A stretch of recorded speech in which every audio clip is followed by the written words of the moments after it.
Good morning, everybody. Happy Monday. We have an amazing show for everybody today. What do we have, Krystal? Indeed, we do. Lots of interesting stories this morning. Of course, we have all the latest from Balloon Gate, the latest responses, the back and forth, what Trump is saying now, all kinds of stuff to get into there. Even a UFO tie-in. Yes. So we had to. We've got it all for you.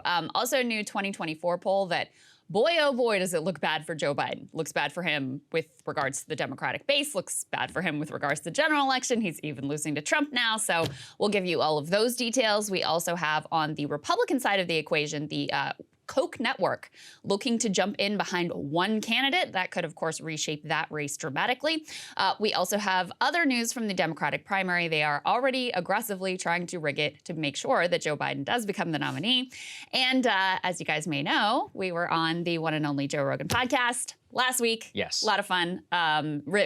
Always very intense experience, but we have a few of those highlights for you this morning.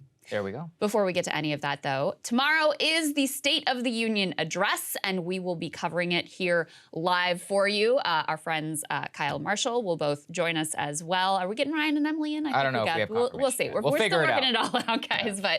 But that is going to start at 8 p.m. tomorrow night, so make sure you join us here for all of the coverage that you are looking for. That's right. We got a live stream here on the channel. It's going to be a hell of a lot of fun. We'll watch it all together, and then we'll break it all down for you afterwards. So pre- and post-game analysis for all of you who are out there. But let's start with Balloon Gate. So we won't bore you all with the old news now at this point, although we do got to watch it just for amusement's sake. Let's put it up there on the screen. There's the balloon. It's floating over American territorial waters off of the coast of the Carolinas. Popped right there by a fighter pilot. An air-to-air kill. The first in quite a long time in the history of the U.S. Air Force. So congratulations to that pilot. I know that's a big one in the annals of the U.S. Air Force. However, there has been opened up a lot of questions about this balloon. I'm doing a monologue today about our own use of balloons, balloons used through history. Balloons are awesome, so it's glad to talk about it. But it raises the question of, well, how many times has this happened before? Because, of course, there's been a major partisan break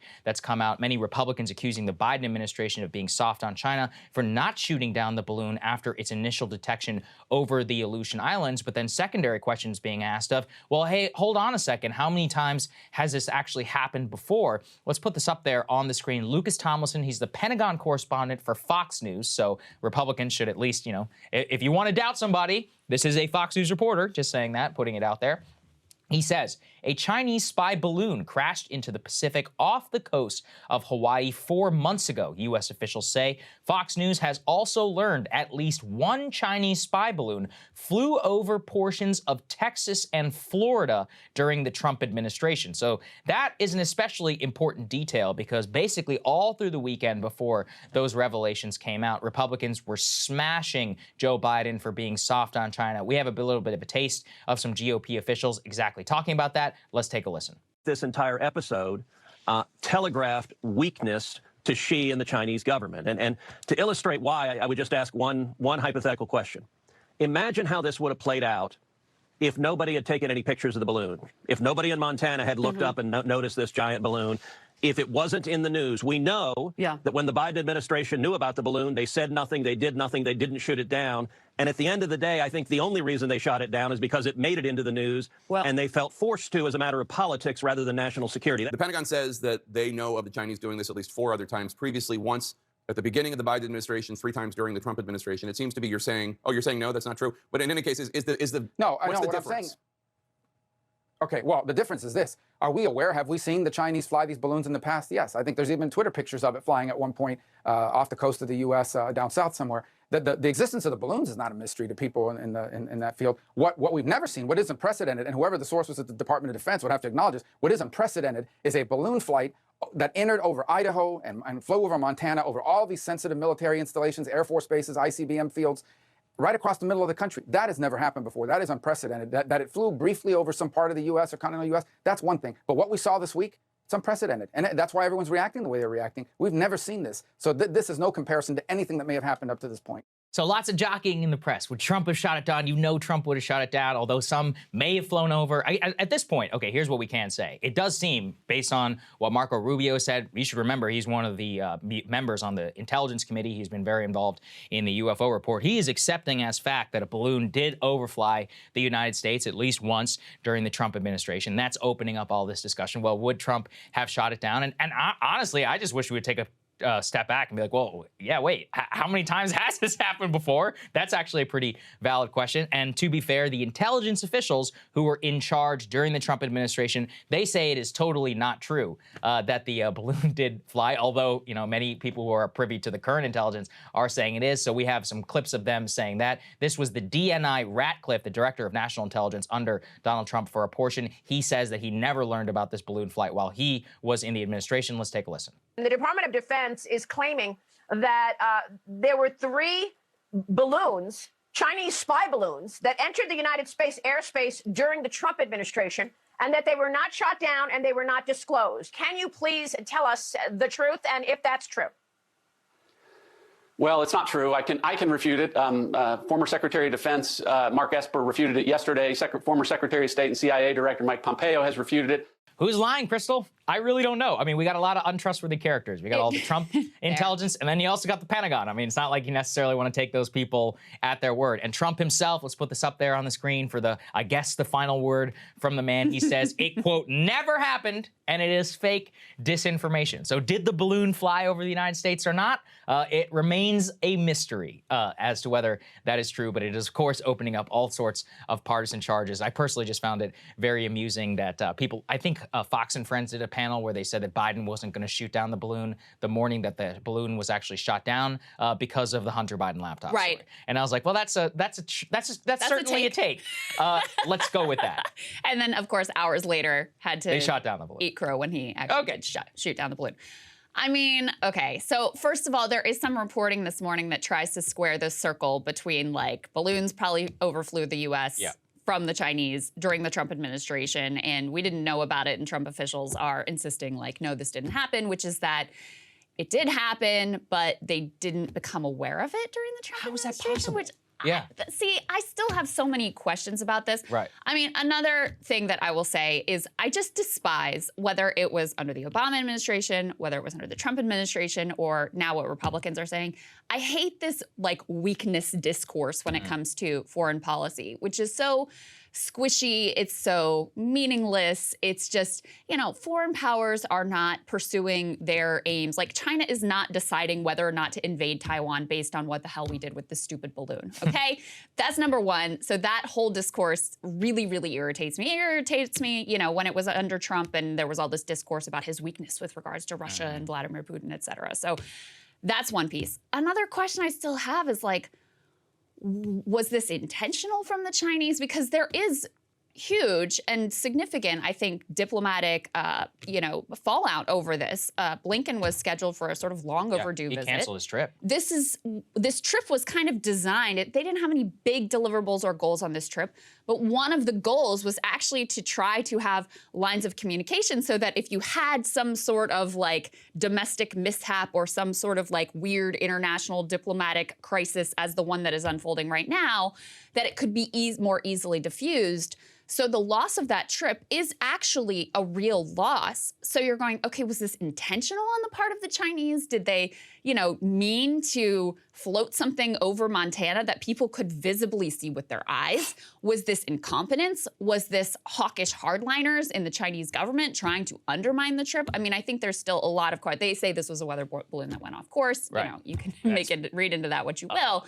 But I think there's a lot of questions here over whether this was, like, an intentional provocation from the Chinese or whether this was just a dumb mishap. Well, it's one of those things where now actually all of that matters, and it's actually on the Biden administration to tell us as much as possible, because if you're going to cause a major diplomatic conflagration over this, then you at least owe us what the intent certainly was. Now, here's what we know. The balloon was spotted over Montana, over one of the 3 bases in the United States where we keep intercontinental ballistic missiles. Little tease from my monologue. I actually learned this for research, which is that we also are investing heavily in spy balloons. Many other nations are as well. They're able to remain static over the target. And actually, our balloon program is specifically designed around hypersonic missiles. So I know that the United States is currently developing hypersonic missiles in response to hypersonic missile development with China and Russia. So it's possible that they are trying to use balloons for the exact same reason. In that case, it certainly would be pretty provocative. On the other hand, look, it's very possible that they've done this a couple of times before.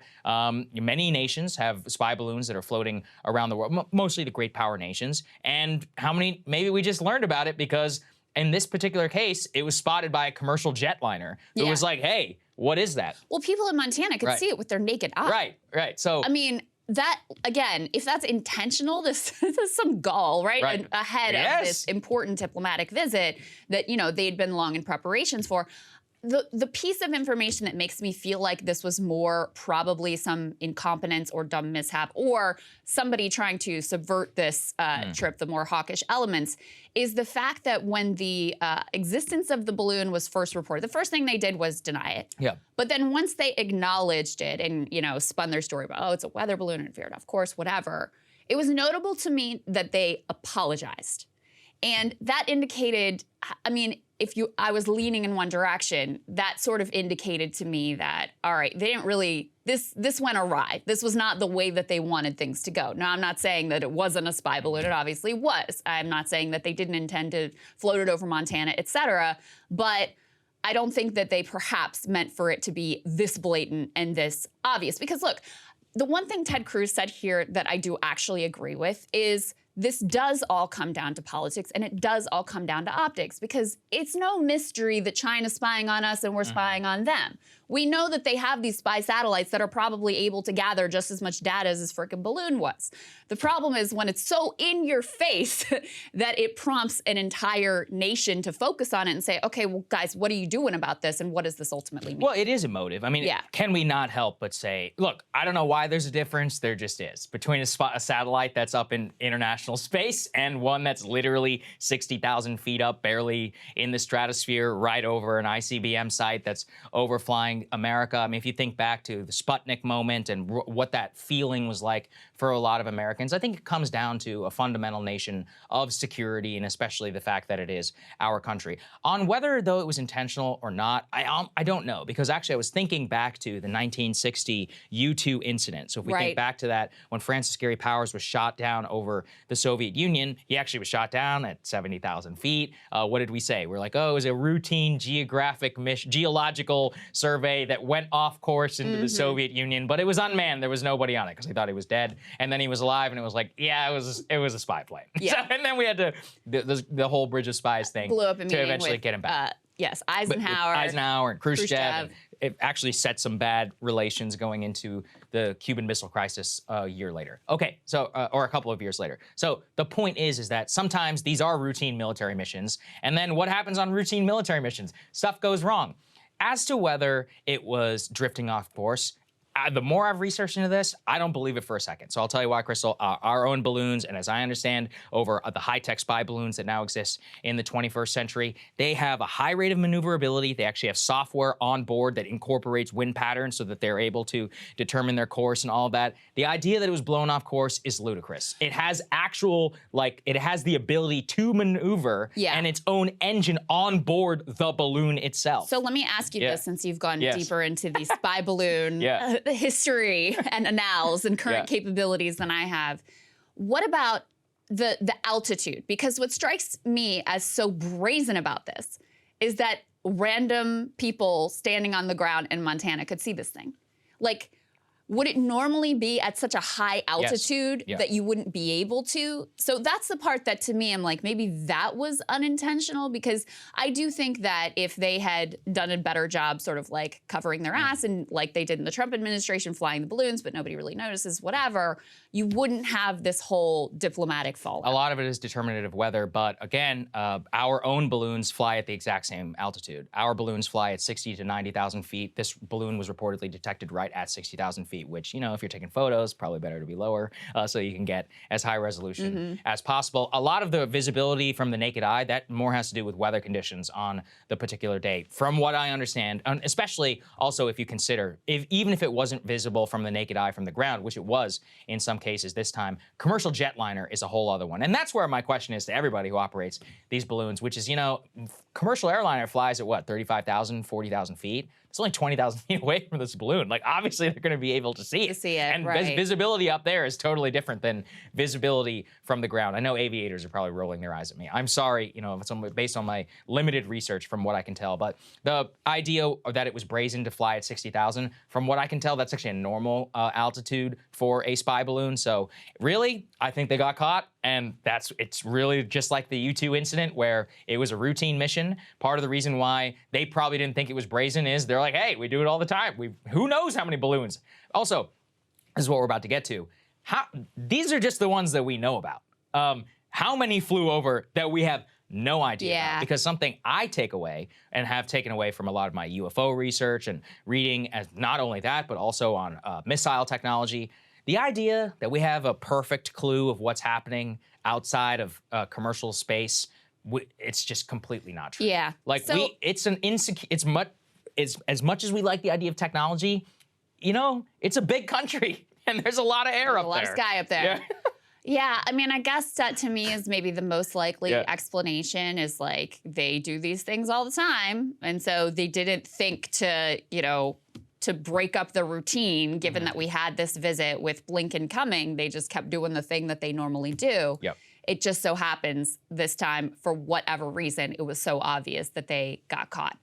That's the best I can figure out with here. I mean, I think there's a couple other pieces to comment on. Number one, you know, within the Biden administration, there is kind of a tug of war between various factions in terms of how they want to approach China, a more collaborative approach. You know, this diplomatic mission from Blinken, sort of reflective of that desire to work together, especially on issues like the climate crisis. There are others who are more hawkish, and, you know, this sort of like strengthens their hand within the administration.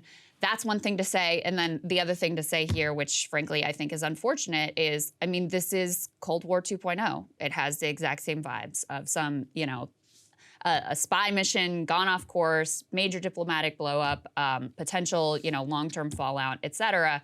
And I think it's a real sign of the times that we're living in. It's possible. I'm a little bit more hopeful. Stuff like this happens. You know, I've talked here about before the April 2001 Hainan Island incident where a U.S. Navy spy plane actually collided with a Chinese plane in the middle of the air. The Navy blames the Chinese blame us. I don't know what happened. Anyway, the plane itself was forced down on Chinese airspace. It caused a big major diplomatic incident, but you know, people got over it. So yeah. Well, this was back in what, 2000? That was 2001. It actually happened right before 9/11. It caused a huge crisis with China. The pilots, they wanted them to apologize. We were like, no, they're not going to apologize because your pilot is the one who hurt our guys. But he died. It was a whole time in terms of Chinese development and our relationship vis-a-vis China. Look, also, this is a choice on them. Like, if they want to make this into a whole thing about look, you know that they would shoot down one of ours if they detected it and it became a domestic incident too. Like, don't get all higher, you know, holier than thou. The whole point is with these things, as they found out with Hainan Island, why they were buzzing our aircraft. It's like, well, you know, if you can see it and if you can detect it, you're going to be aggressive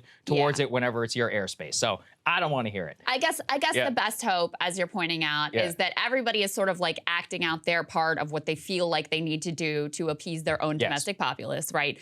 The Biden administration, ultimately, they bring this thing down, you know, over the Atlantic. They're able to collect whatever they're able to collect and sort of, you know, posture the way they have to for the domestic populace. We're tough and we're not going to let this happen, et cetera, et cetera. And the Chinese put out their statement, sort of bellicose statement, like being upset about the fact that we shot it down. But I guess the hope is that everybody behind the scenes kind of knows this is the part they have to play and they don't really have another choice. And the real test is when the visit happens, how does that visit go? Are they going to snub Anthony Blinken like they snubbed President Obama in 2008? Are we going to have engagement, or are we going to have a snub? That actually matters probably even more so. Although, of course, you know, we can't deny that this isn't going to play a part. Yeah, it's a lot.